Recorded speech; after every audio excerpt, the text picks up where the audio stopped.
ne sont pas encore en vente. Ou bien c'est déjà vendu?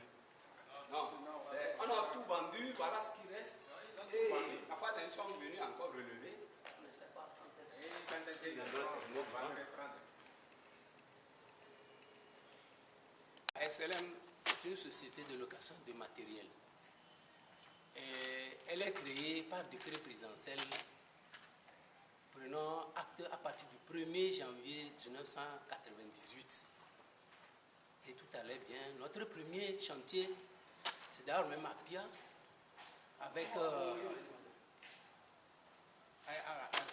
le premier chantier, c'est à Pia que nous l'avons fait en faisant la route. Et ça faisait ça fait 49 millions que nous avons démarré. C'est le chantier là, le premier chantier que nous avons démarré. Et depuis ce moment, tout allait bien jusqu'à 2005. Et en 2005, c'est le chef de l'État même qui était le ministre, l'actuel chef de l'État qui était ministre du département de l'équipement. Ce qu'on appelait ça ministère de l'équipement, des postes et télécommunications. Maintenant, on appelle ça maintenant ministère des Travaux publics. Donc en 2005, les problèmes ont commencé. Mais les problèmes ont commencé parce que la réparation des engins était devenue difficile. Quand on travaille, on ne sait plus comment la gestion se passe. Acheter les pièces, on dit qu'il n'y a pas d'argent. Acheter les pièces, il n'y a pas d'argent. Au fur et à mesure, les engins tombaient en panne. Quand ça tombe en panne, au fur et à mesure, le matériel, on garait le matériel et jusqu'à un moment donné, c'était difficile à gérer. Les agents, un à un, les gens mouraient parce qu'on ne payait pas à partir de 2006, c'était difficile. D'ailleurs, en 2005, avant le décès du père de la nation, on avait fait une grève parce que nous travaillons, nous ne savons pas où est-ce qu'on garde l'argent et que nous avons des arriérés. C'était 6 mois d'arriérés. Et le chef de l'État avait ordonné, on nous a payé les 6 mois dans la même semaine. Bon, après un mois, on nous donne un mois, 2, 3 mois, on ne paye pas, mais nous continuons pas à travailler. Nous sentons que l'argent rentre. Où ça rentre, où ça va, nous, on ne sait pas. Donc, nous sommes restés comme ça dans des conditions, on travaille, on donne 2 mois, après, après 2 mois, on donne 1 mois, après 3 mois, 1 mois, jusqu'en 2008, c'était devenu demi-salaire. Mais nous sentons que la société est très rentable. Elle est rentable parce que si vous voyez comment on travaille, comment l'argent rentre, vous sentez que c'est rentable. À travers tout ce que nous faisons rentrer, nous sentons que c'est rentable. Mais ça, on ne sait pas où l'argent passe. Depuis 2008 à présent, les salaires, on n'a plus de salaire. Mais on nous exige d'aller au service. On nous exige d'aller au service. Et c'est dans cette optique que nous sommes restés dans des conditions, on ne sait pas ce qu'il faut faire. Et nous avons écrit au chef de l'État pour lui dire que vraiment, effectivement, il y a une malgestion de la société. Jusqu'à présent, il n'y a pas une suite. Nous avions tout dernièrement encore réécrit pour lui indiquer le problème très chaotique que nous avons, la misère dans laquelle nous nous trouvons. On nous demande d'aller au service, on ne sait pas avec quoi on va aller au service. Donc, bon. Et cette lettre, elle était écrite en 2012. Et tout ça, notez qu'on le fait au cours d'une assemblée de tous les camarades. On se retrouve, on appelle ceux de Kara, ceux de Mango, et certaines délégations de Kara et de Lomé viennent. Ou bien on le fait à Lomé, certains de nos camarades arrivent là-bas. Et on se retrouve pour écrire. Ça, ce n'est pas la pensée d'une seule personne, c'est que tous les délégués se retrouvent avec le personnel et les délégués écrivent. On fait le rapport de ce qu'on a proposé à envoyer au chef de l'État. Donc, je vais vous lire celle que nous avons écrite en 2012.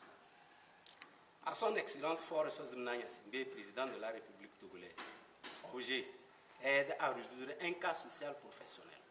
Excellence, Monsieur le Président, nous avons l'honneur de solliciter très respectueusement auprès de votre haute bienveillance la résolution d'un cas social des agents de la SLM, Société de location du matériel. nous, agents de la SLM, Société de location matérielle, Société d'État, nous crions malgré notre détresse et nous nous posons des questions suivantes. Pourquoi malgré 60 mois, en ce moment-là on avait 60 mois, en 2012 c'était 60 mois, pourquoi malgré 60 mois sans salaire, nous mourons et personne, même le chef de l'État ne dit rien? Pourquoi la SLM, créée par décret présidentiel du 10 janvier 1997, avec un riche héritage de matériel et financier, disparaît sans aucune réaction active de l'État? L'inspection d'État est-elle active et visite toutes les sociétés d'État? Si oui, pourquoi pas la SLM?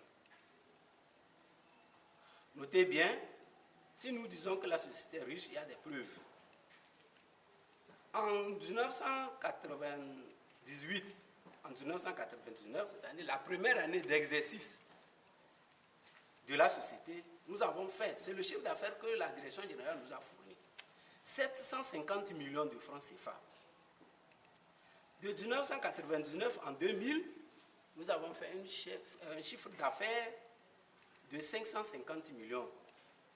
Et on nous a reproché qu'il y a eu baisse, qu'on n'a qu'à redoubler d'efforts. Voilà, de 2000 en 2012, voire même 2013 actuellement, il n'y a même pas un rapport financier. Pourquoi? Mais c'est une société d'État.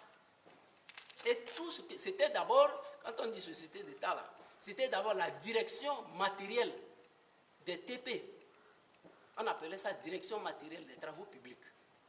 Et on a transformé ça, on dit qu'on veut privatiser, on a mis ça société d'État.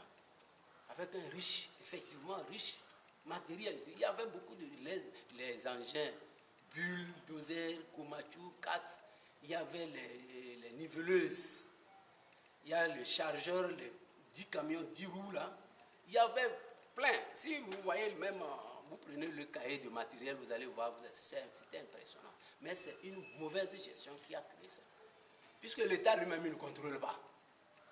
Il ne contrôle pas. La preuve, c'est que, bon, après 2000, à présent, il y a encore un rapport et on ne dit rien aussi. Mais pourtant, c'est une société d'État. Donc, nous avons dénoncé ça. Bon, est-ce que ça arrive au chef de l'État, effectivement, ou pas? Ce qui est sûr, c'est que, bon, nous envoyons ça sous le créneau chef de l'État, pour que ça aille chez le chef de l'État. Donc, nous, agents de la société, je continue de lire aussi la partie. Nous, agents de la société d'éducation matérielle, voulons simplement nos salaires et allocations familiales, puis continuer à servir avec dévouement le Togo. Que cette rentrée scolaire 2012-2013, nos enfants aient aussi le droit à l'éducation. Monsieur le Président de la République, une fois encore, nous vous prions, comptant sur votre humanisme pour résoudre notre problème social de la SLM. Dans l'entente, dans l'espoir d'une suite favorable, veuillez agréer son Excellence, Monsieur le Président de la République. L'expression de nos sentiments distingués et très respectueux. Les délégués du personnel SLM Togo, le délégué Napo Daré et le responsable région Nord. Monsieur le Président de la République, une fois encore, nous vous prions, comptant sur votre humanisme pour résoudre notre problème social de la SLM Togo qui a trop duré. Veuillez agréer, Excellence, Monsieur le Président de la République, l'expression de nos sentiments distingués et très respectueux. Ça, nous l'avons fait depuis février 2013. Puis, comptant sur votre humanisme, nous vous prions, Monsieur le Président, comptant que vous allez écouter une fois encore et sauver la situation. Dans l'attente d'une suite favorable, veuillez agréer, Monsieur le Président de la République, l'expression de nos sentiments distingués et très respectueux. Ça s'est fait le 19 juillet 2013. Ils vendent ce matériel et aujourd'hui, ce matériel pratiquement est vendu. Et la rentrée arrivant, nous on se prend, on ne sait pas comment on va faire pour que nos enfants puissent rentrer. Mais nous avons fait des propos. Nous disons que s'il y a déjà des locaux, il il y a l'immobilier. Donc, il y a dans chaque région déjà l'espace, que dis-je, là où on gardait le matériel, tout est là. Le personnel compétent formé. Vous voyez tous les ouvriers, il y a des mécaniciens, les conducteurs de bulles, conducteurs de niveleuses, conducteurs de chargeurs, les camions bennes, donc les chauffeurs. Qu'est-ce qui manque? On avait amené du matériel, nous on pensait que ce serait dévoilé pour qu'on puisse reprendre les activités, mais rien. Bon, à notre âge maintenant, nous ne savons pas qu'est-ce qu'il faut concrètement, qu'est-ce qu'il faut faire. Et nous crions pour que, au moins, le chef de l'État puisse voir qu'est-ce qu'il faut faire pour que ceux qui sont en train de partir en retraite, à la retraite, puissent partir dignement, c'est-à-dire qu'avec leur allocation. Puisque depuis, quand même c'était bien rentable, on ne versait pas les allocations.